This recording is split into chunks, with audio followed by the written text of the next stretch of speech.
እንግዲህ የመጨረሻ ልጃችንን በጣም ሞቅና ደመቅ ባለ ሰርግ ዘንድሮ ደግሞ እንሸኛታለን። አንድ ቋንቋ ይበልጠኛል፣ ትግራይ የሚባለውን የኤርትራ ቋንቋ ይናገራል። ያዋዠቀና ያስፈራ ያለ ጦርነት የተጋጋለበት ወቅት ነው። ይመቸናል ባሉ ጊዜ አሁን ላማ ውስጥ ገብተውልናል። የሃይማኖት መሪውን አሊ ኩሜንን መግደል እንችላለን ባሉበት ወቅትና ጥናታቸውን በጨረሱበት ወቅት እንደገና ያቀጣጠሉት ነው። አሜሪካ በጣም የተሳሳተ ስሌት ይዛ ነው የተነሳችው። ኢራን ከአጥናፍ እስከ አጥናፍ ወጥቶ እጅግ መሬት በሚያንቀጠቅጥ ሰላማዊ ሰልፍ አንዳንዶች የአሜሪካን ባንዲራ ሳይቀር ይዘው ማለት ነው የሀገራቸውን የኢራንን መንግስት ያወግዙ ነበር። እስከ 20,000 ሰው በራሱ መንግስት ተገድሏል ነው የሚባለው።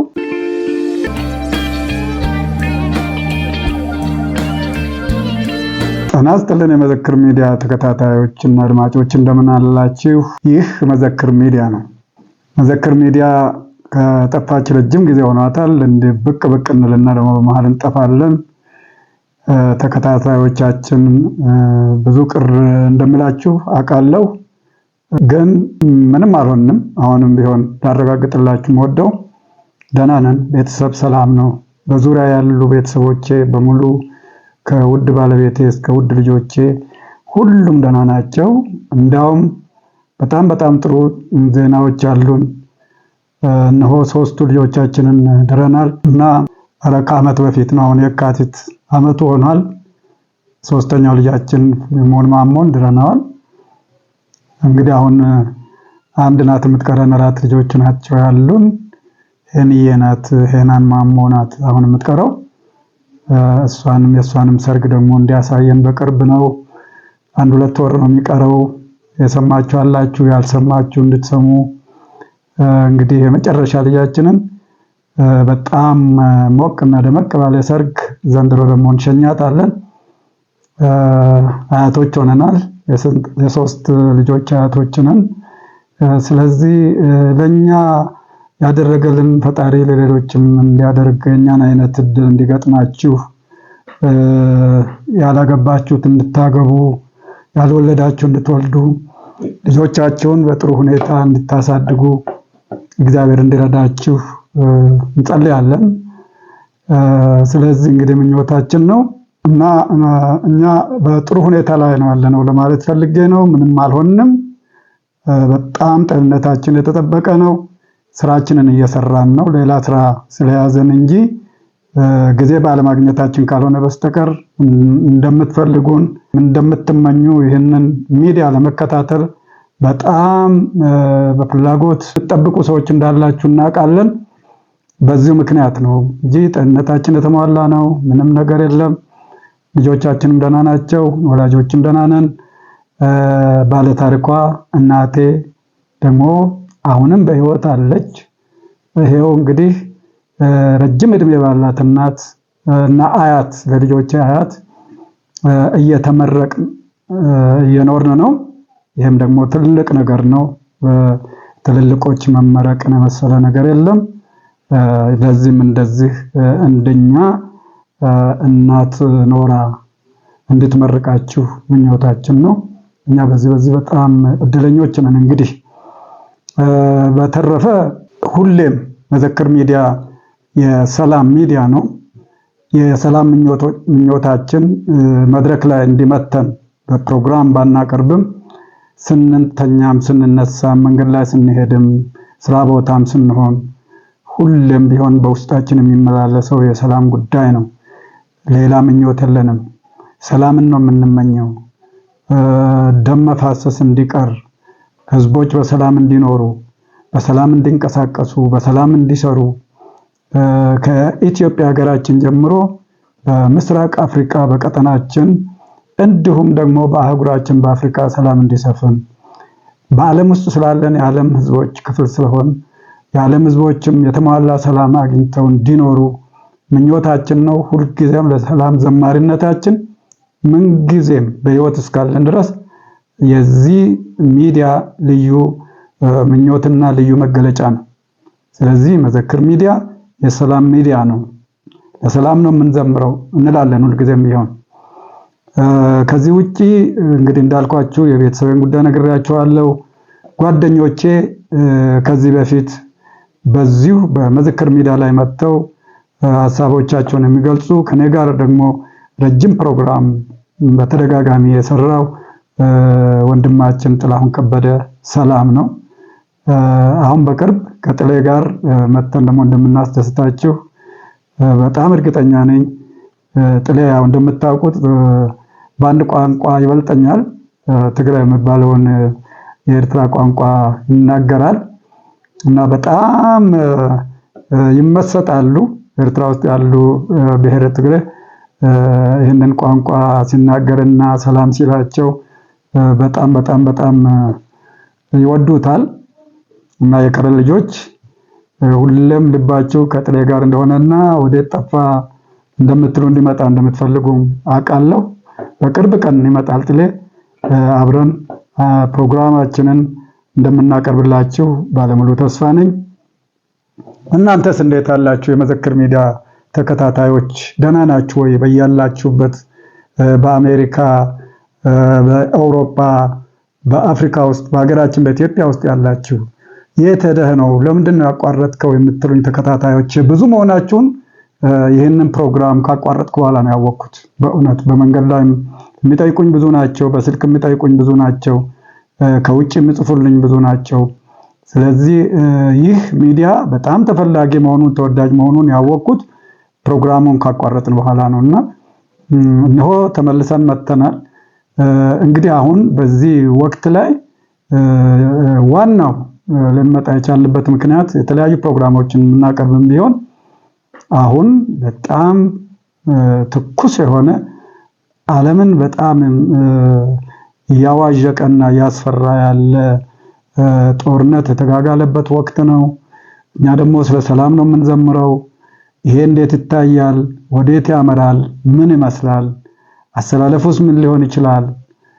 የሚለውን መተንተንና ማሳየት አስፈላጊ ስለሆነ እንደ አንድ ሚዲያ በዚህ ወቅት ላይ ካልተሳተፍን ደግሞ ምንም ትርጉም የለውም በሚል ወደ ፕሮግራማችን መጥተናል። እንግዲህ እነሆ 3 ሳምንት የሆነው ነው የኢራንና የእስራኤልና የአሜሪካ ጦርነት ከተከፈተ። ጦርነቱ ሲከፈት ቀላል ነገር ይመስል ነበረ። ቀላል እንደማይሆን በእኔ በኩል ይገባኛል። ምክንያቱም ብዙ እንዳውም አይባልም እንጂ አንድ የቆመ የቤት ስራ ነው የነበረው። የቤት ስራ ነው የቆመው። ምክንያቱም የተጀመረ ነገር እንደ ቤት ስራ አደረ እንጂ የኢራንና የአሜሪካም ሆነ የእስራኤል ጦርነት የፈነዳው ሰኔ 2005 ወይም ደግሞ በእኛ አቆጣጠር በሰኔ ወር 2017 ላይ እሱ ነው ተጀመረና በወቅቱ ተውተው እንተው በተለይ ፕሬዝዳንት ትራምፕ እንደ ሽማግሌ በአንድ በኩል ደግሞ እንደ ተዋጊም ነበሩ። ይቅር በመባባል አይነት የቆመ ጦርነት እንጂ አብቅቶለት የቆመ አይደለም። በሂደር አይነት ያደረ ነገር ነው። እሱ ነው ያገረሸው እንጂ አዲስ ተአምር የለውም። ይመቸናል ባሉ ጊዜ አሁን ላማ ውስጥ ገብተውልናል። የሃይማኖት መሪውን አሊ ኩሜንን መግደል እንችላለን ባሉበት ወቅትና ጥናታቸውን በጨረሱበት ወቅት እንደገና ያቀጣጠሉት ነው። ግን አሁን አስደናቂው ነገር በእኔ በኩል እንደታዘብኩኝ ከሆነ አሜሪካ በጣም የተሳሳተ ስሌት ይዛ ነው የተነሳችው። ምክንያቱም እንደምናስታውሰው ከወራት በፊት ይሆናል አሁን የኢራን ህዝብ ከአጥናፍ እስከ አጥናፍ ወጥቶ እጅግ መሬት በሚያንቀጠቅጥ ሰላማዊ ሰልፍ አንዳንዶች የአሜሪካን ባንዲራ ሳይቀር ይዘው ማለት ነው የሀገራቸውን የኢራንን መንግስት ያወግዙ ነበረ። እጅግ በጣም መሬት የሚያንቀጠቅጥ ሰላማዊ ሰልፍና ተቃውሞ ነበረ። እሱ የራሱ የሆነ መንገድ ይኖረዋል። ከዚህ የተነሳም ምንድነው ያሉት እነ ትራምፕ የኢራን መንግስት በጣም አደገኛ የሆነ እርምጃ ሲወስድ በተንቀሳቃሾች ላይ በተለይ ደግሞ ዋነኞቹ የአድማው አንቀሳቃሾች ላይ እርምጃ ወስዱ ነበረ። እርምጃው በጣም ከባድ ነው። ብዙ ሰው ነው ያለቀው። እንግዲህ አሃዝ እንደሚያስቀምጥ ከሚዲያዎች እንደምንሰማ እስከ 20,000 ሰው በራሱ መንግስት ተገድሏል ነው የሚባለው። ከዛም በላይ የሚያስቀምጡ አሉ። መንግስት ራሱ የሚያስቀምጠው አሃዝ አለ ከዚህ በታች ያደርገዋል እንጂ ከባድ ኃይለኛ የሆነ ጭካኔ ነበረ የተወሰደው። ምክንያቱም ኢራን ያለችው ምንድነው እነዚህ የተንቀሳቀሱት በዶላር የተገዙ ቅጥረኞች ባንዳዎች ናቸው፣ ለጠላቶች ያደሩ ናቸው በሚል እጅግ ዘግናኝ የሆነና ጭካኔ የተሞላበት እርምጃ ወስደዋል የኢራን መንግስት። አሜሪካኖቹ ደግሞ በእውነትም ተልዕኮ ስላላቸው ባንዲራቸውን ይዘው የሚሰለፉ ሰላማዊ ሰልፈኞች የመጡትም ቢሆን በቅስቀሳና በገንዘብ ኃይል መሆኑ ያስታውቃል። ስለዚህም ደግሞ ይሄንን ማታቆሙ ከሆነ ዜጎቻችሁን መግደል ማታቆሙ ከሆነ ጣልቃ እንገባለን፣ ወታደራዊ እርምጃ እንወስዳለን ብለው ወደ ማስፈራራት ገቡ። ኢራን ደግሞ ለዚህ ነገር አልተንበረከከችም። እርምጃ እንወስዳለን የሚሉት እንግዲህ ታየ። ዞሮ ዞሮ መሪውን ገደሉ። ሌሎችም አብረው የሞቱ አሉ ነው የሚባለው። ባለስልጣናት ቤተሰባቸው ሞቱ።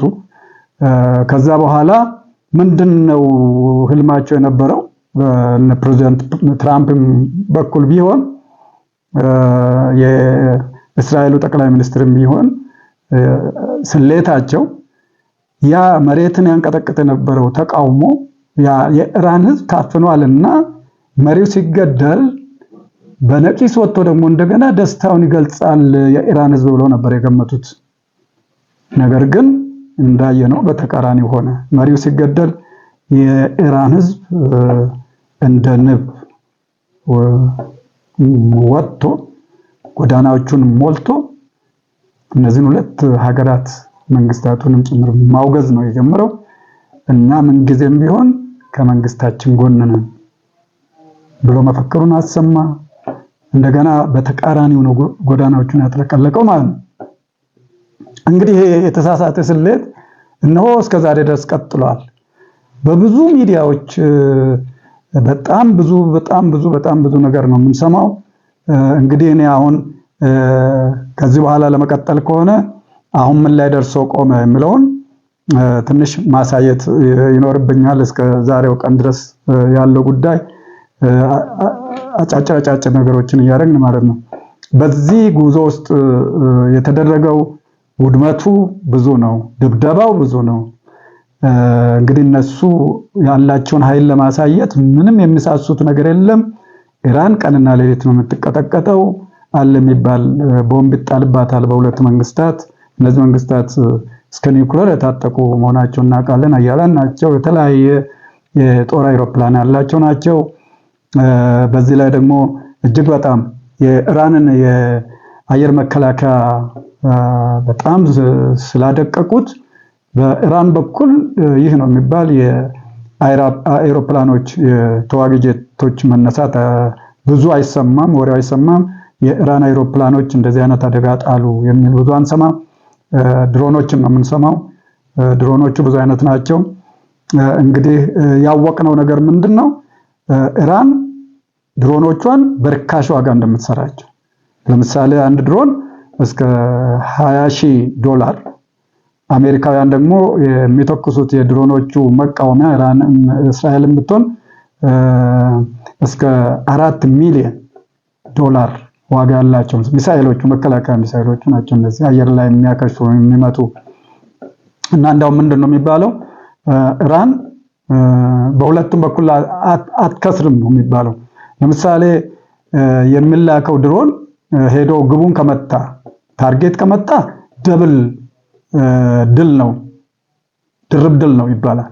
ምክንያቱም አንደኛ በርካሽ ዋጋ ነው የተሰራው። አሜሪካም ሆነች እስራኤል መተኮሳቸው አይቀርም አየር ላይ ለማክሸፍና ለመምታት። ሳይመታ ይዞ ሄደውን ቦምብ ከጣለ ድርብ ሆነለት ማለት ነው። ሳይጥል እንኳን ቢመታ ባለድል ነው ይባላል። ምክንያቱም 20,000 ለ4 ሚሊዮን ስለሆነ። ስለዚህ ይህ ከፍተኛ ልዩነት ያለው የገንዘብ ተመን እየዋለ እያደር ደግሞ ማንም የኢራን ድሮን ብዛት ምን ያህል እንደሆነ መገመትም አይችልም። ስለዚህ እነዚህ ድሮኖች በተነሱ ቁጥር አደጋ ስለሚያደርሱ ከተተው ሁልጊዜ መቃወሚያ ሚሳኤል በተተኮሰ ቁጥር እነዛ ውድ ሚሳኤሎች ናቸውና የሚተኮሱት በአሜሪካ ላይ ያመጣው የገንዘብ ኪሳራ ይህ ነው የሚባል አይደለም እየተባለ ነው። አሁን እስከ 500 ቢሊዮን ዶላር የሚደርስ ኪሳራ ደርሶባታል አሜሪካ ከዚህ ጦርነት ከተጀመረ ብቻ ይባላል።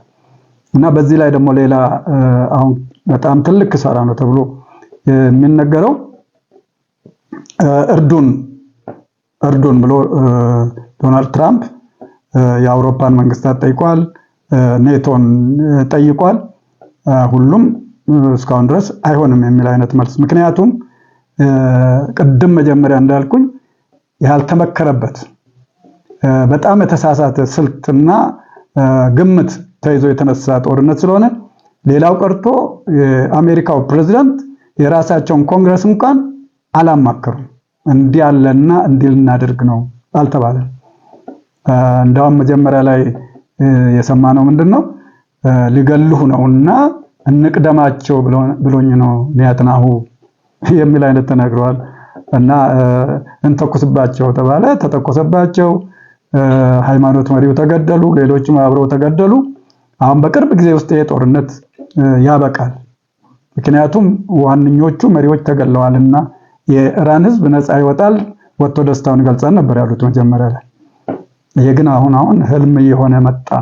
ምንም እንኳን አሁንም ቢሆን የኢራን ትልልቅ መሪዎች እየተገደሉም ቢሆን በየጊዜው የኢራን እርምጃ በጣም አስደናቂ ነው፣ ዓለም የተደነቀበት ነው። ምክንያቱም አንዳንድ ሀገሮች ዋንኞቹ መሪዎች ቁልፍ የሆኑ መሪዎች ሲገደሉ የመዝረክረክና የሰራዊት መበታተን የመከላከያ ኃይል መበተንና መዳከም ይታያል። ለምሳሌ ኢራቅ ላይ ታይቷል። ይሄ የእዝ መስመሩ እንዴት እንደተቆራረጠ ያኔ አሜሪካ ከላይም ስትደበድብ እግረኛ ሰራዊትን ባስገባች ጊዜ የኢራቅ ውድቀት በጣም የተፋጠነ ነበር። በኢራን ላይ ተቃራኒ ነው።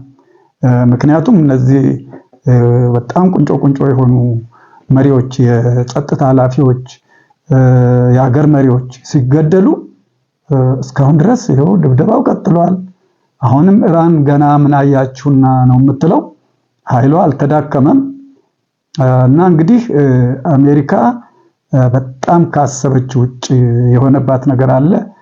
ድሮ አሜሪካን የሆነ ነገር ብላ የሆነ ነገር አዛ ወዲያውኑ ነበር የሚፈጸመው። ለምሳሌ በኢራቁ ጊዜ ወደ 28 የሚሆኑ ሀገሮች ጎኗ ተሰልፈው ነበር ኢራቅን የቀጠቀጧት።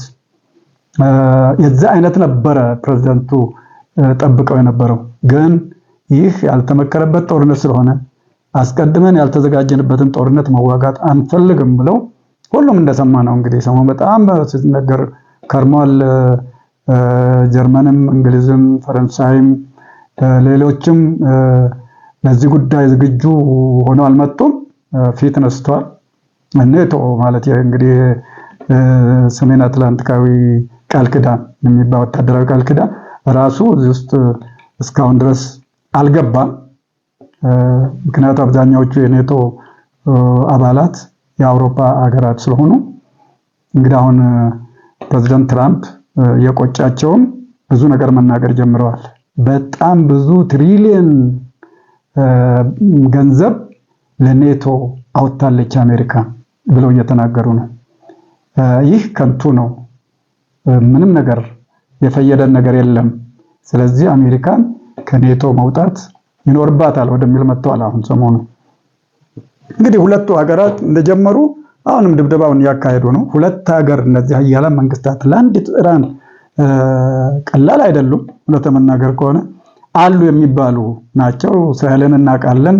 የእስራኤል ምድር አይበገርም። ማንም እስራኤል ላይ ተኩሶ ይመታታል ተብሎ አይታሰብም ነበረ። የመከላከያ ኃይሏ ከባድ ነው። ጸረ አይሮፕላን ይሁን ጸረ ሚሳኤል መሳሪያዋ ከባድ ነው ተብሎ የሚታመን ነው። አሜሪካ ናት፣ ኃያል ናት፣ ሁሉ ነገር አላት ተብላ የምትታሰብ ሀገር ናት። ነገር ግን ዛሬ በመካከለኛው ምስራቅ በአሜሪካ ወታደራዊ ቤዞች ላይ ወታደራዊ ጣቢያዎቿ ላይ የኢራን ሚሳኤሎች እየተወናጨፉ ነው፣ እየመቱ ነው። ትልቁና አሳዛኙ ጉዳይ ግን አሁን ዓለም ያወቀው በኢራን ዙሪያ ያሉ ሀገራት እነዚህ ትንንሾቹ የአረብ ሀገራት ላይ በሙሉ የአሜሪካ ወታደራዊ ቤዝ መኖሩ ነው የሚደንቀው። ምን ለማድረግ ምን ለመሆን ነው የሚያስብል ነው። ስለሆነት ከሆነ ምንድነው ያ ሁሉ ዙሪያውን ከቦ መቀመጥ ማለት ምንድነው ነው? አሁን ይሄን በአረቦቹ ሀገሮች ላይ ምን አመጣባቸው? ነበልባል እሳት ነው ያመጣባቸው። ምክንያቱም ያላሰቡት ነገር ነው የሆነባቸው። አንደኛ አሜሪካን እዛ አካባቢ እንደተቀመጠችው እነሱን ለማዳን አልተከላከለችላቸው። የኢራን ሚሳኤል አየር ላይ እንኳን የሚመታ እንኳን ቢሆን እየወደቀ ይኸው እንደምንሰማው እነ ዱባይ፣ እነ ኳታር እና ኦማን፣ እነ ሳውዲ አረቢያ እዛ አካባቢ ያሉ በሙሉ እየተመቱ ነው። አሁን እጅግ አደገኛ የሆነው የጋዝ በተለይ አሁን ለዓለም በጣም ዓለምን ሙሉ እና የጋዝ ኃይል አመንጪ ሆነ ቦታ አሁን ሰሞኑን እንግዲህ እስራኤል ናት የመታችው እየተባለ ነውና በዚህ ሰበብ ደግሞ ኢራን በቀላለሁ ብላ ያው አሁን ኳታርን የኃይል ማመንጫቸውን እየመታች ነው። ዱባይ ሁላችን እንደምናውቀው በጣም የሚገርም ነው። ባለፈው ዓመት እኛ ራሳችን ዱባይ ሄደን ተዝናንተን መጥተናል። ከዚህ በፊት ቪዲዮ አሳይተናቸዋል። የዓለም ሕዝብ ወደ ዱባይ ነበር የሚጎርፈው። ምክንያቱም ብዙ ስም ነው ያላት፣ የሰላም ምድር፣ የሰላም ሰገነት፣ ገነት ምድር እየተባለች የምትጠራ ምድረ በዳ ሆና ግን ገነት የተባለች የንግድ ማዕከል ፍጹም ሰላም የሰፈነባት ምድር ነበረች። ቱሪስቶች ወደዛ ነበር የሚጎርፉት። አሁን ያልታሰበ ነገር ዱባይ ላይ መጥቷል። ዱባይ እየተቃጠለች ነው፣ በጣም እየተቀጠቀጠች ነው። ይህ ሁሉ ዳፋ እንግዲህ የመጣው በአሜሪካን እዛ አካባቢ የንግድ ማዕከላት መኖር፣ አካባቢ ላይ የጦር ቀጠና መኖሩ እነዚህን ሀገራት ዋጋ እያስከፈለ ነው። ኢራን አልተበገረችም። ዓለም እየተደነቀ ነው በጣም በእውነት ከሆነ እንግዲህ ይህ ጦርነት እዚህ ደረጃ ላይ ደርሷል። ትልልቅ መርከቦች ሁሉ እየተመቱ ነው። የአሜሪካ እዚህ ህንድ ውቅያኖስ ላይ እዛ አካባቢ ገልፉ ላይ ያስጠጋችው እና የዓለምን ትኩረት ደግሞ ስቦ ያለው የሆርሙዝ ሰርጥ የሚባለው ነው። ዋናው የነዳጅ መተላለፊያ ዓለም ከዚህ 20% የዓለም ነዳጅ በዚህ የሚተላለፍና ኃይል የሚሰጠው ጋዝም ከዚህ አካባቢ ስለሚመነጭ አሁን ሁላችንም እንደምንሰማው የነዳጅ ዋጋ የድፍድፍ ነዳጅ ዋጋ በበርሜል ከ100 በላይ ሄዷል። 108 110 እየተባለ ነው። ከቀጠለስ የት ሊደርስ ነው? እንግዲህ ይህ ከጫፍ ጫፍ ዓለምን ይነካል፣ አፍሪካን ይነካል፣ እኛንም ይነካናል። ስለዚህ ወዴት እየሄድን ነው የሚለውን እያየን ነው። በየጊዜው በየቀኑ ነገሮች ወዲያው ነው የሚቀያየሩት። እዚህ ጋር አንዱን ስንሰማ ቆይተን ደግሞ ከተወሰኑ ሰዓት በኋላ ወይም ከተወሰኑ ደቂቃዎች በኋላ አንዱን ሲመታ የአንዱን ንብረት ድርጅት ሲያወድም እናያለን። ትልልቅ ተቋማትን ሲያፈርስ እናያለን። ከተሞች እየፈረሱ ነው። ቅርሶች እየጠፉ ነው። ሰው ልጆች እየረገፉ ነው። በጣም አሳዛኝ ሁኔታ ነው። እንግዲህ አሁን መዘክር ሚዲያ የሰላም ሚዲያ እንደመሆኑ መጠን ለሰላም የምንዘምር እንደመሆናችን መጠን እጅግ ቅስም ሰባሪ፣ እጅግ አሳዛኝ፣ እንቅልፍ የማያስወስድ ነገር ነው እያጋጠመ ያለው። በጣም ከፍተኛ ህፃናት እየረገፉ ነው። አረጋውያን እናቶች እየወደሙ ነው። ዛሬ ያለምንም እንትናቸው የሊባኖስ ህፃናት እየረገፉ ነው። ከዚህ በፊት እናውቃለን በጋዛ ምን እንደደረሰ፣ የፍልስጤም ልጆች እንዴት እንደሆኑ፣ የፍልስጤም ህዝቦች እንዴት እንደሆኑ አይተናል። ዛሬ ደግሞ ወደ ኢራን እና ወደ ሊባኖስ አካባቢ መጥተዋል። እዛ ህዝቦ ላይ ተኩሳል። የእስራኤል ከተሞች የተደበደቡ ነው። እስራኤላውያን ምን እየሆኑ እንደሆነ ማንም አያውቅም። ምክንያቱም ሚዲያዎች ተከልክለዋል። እዛ አካባቢ እነ ዱባይም ከልክለዋል፣ እስራኤሎችም ከልክለዋል ይባላል። እዛ አካባቢ ያሉትን ሚዲያዎች በትክክል አያሳዩም። ሰረቅ ያደረጉትን ቪዲዮዎች አልፎ አልፎና አለን እንጂ ውድመቱ ቀላል እንደማይሆን ግን መገመት ይቻላል። አይደፈርም የተባለ ምድር እየተደፈረ መሆኑ እንዲሁ ብቅ ብቅ በሚሉ ቪዲዮዎች እናያለን። ቆይቶ የሚታወቅም ነው፣ ምክንያቱም ተደብቆ የሚቀር ነገር የለም። እዚህ ደረጃ ላይ ነው ያለነው። እንግዲህ ወዴት ያመራል ይሄ ጉዳያን እየተከታተል ከዚህ በኋላ መዘክር ሚዲያም ትዘግባለች። ለዚህ መተናል። ወደፊቱ ግን ባልተቆራረጠ መልኩ የተለያዩ ፕሮግራሞችን እያቀረም አስተማሪ የሆኑ ማህበራዊ ጉዳዮችን የሚዳስሱ አካባቢዎቻችንን የሚዳስሱ የሚመለከቱ ፕሮግራሞችን ይዘንላችሁ እንቀርባለን። ቃለ ምልልሶችን ይዘን እንቀርባለን ብለን እናስባለን። እንግዲህ አድማጮቻችን ይሄ መዘክር ሚዲያ ተከታታዮቻችን ሁሌም እንደምንለው የተከበራችሁ ኤርትራውያንና ኢትዮጵያውያን ብለን ነው የምንጀምረው።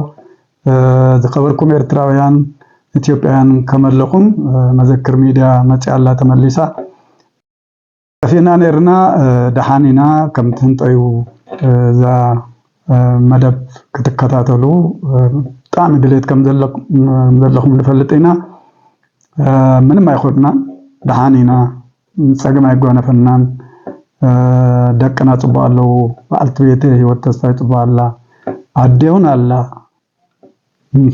ሙሉ ጣና አላ ስለዚህ አምላክ መስገን ጣሚ ጽባው አለና ናና ምንም ችግር አይጓነፈና ሙሉ ጣና አለና ሙሉ ስራ ይዘለና ግን ምክንያት ስራና ጣፊና መደብና ተቋሪጹ ዝነበረ ዳህጂ እንዳ ተከታተልና እዚ ተጀሚሩ ዘሎ ናይ ማዕከላዊ ምብራቅ ናበይ ገጹ እዩ ዝኸይድ እንዳራና ንሕናውን ኣብዚ ክንሳተፍ መዘክር ሚድያ ጀሚራ ኣላ ደሓን ክትኮኑ ተስፋ ንገብር ከም ቀደምኩም ከም ትከታተሉና ሼር ከም ትብሉ መዘክር ሚድያ መጽያላ ኢልኩም ሼር ግበሩ ላይክ ግበሩ ምክንያቱ ተከታተልትና ብዙሃት ምዃንኩም ፈለጥና ኣለና ኣብ ብዙሕ ዓለም ዘለኹም ኣብ ኣሜሪካ ዘለኹም ኣብ ኣውሮፓ ዘለኹም ኣብ ኣውስትራልያ ኣብ ካናዳ ኣብ ኩሉ ቦታ ዘለኹም ተከታተልትና ሰላም ክትኮኑና ተስፋ ንገብር ትምኒትና እዩ ብወገንና ድሕርጂ አከታተልና መጽና በጣም ያቀነልና አድማጮቼ ዛሬውን ፕሮግራሜን እዚህ ላይ ቋጭቻለሁ።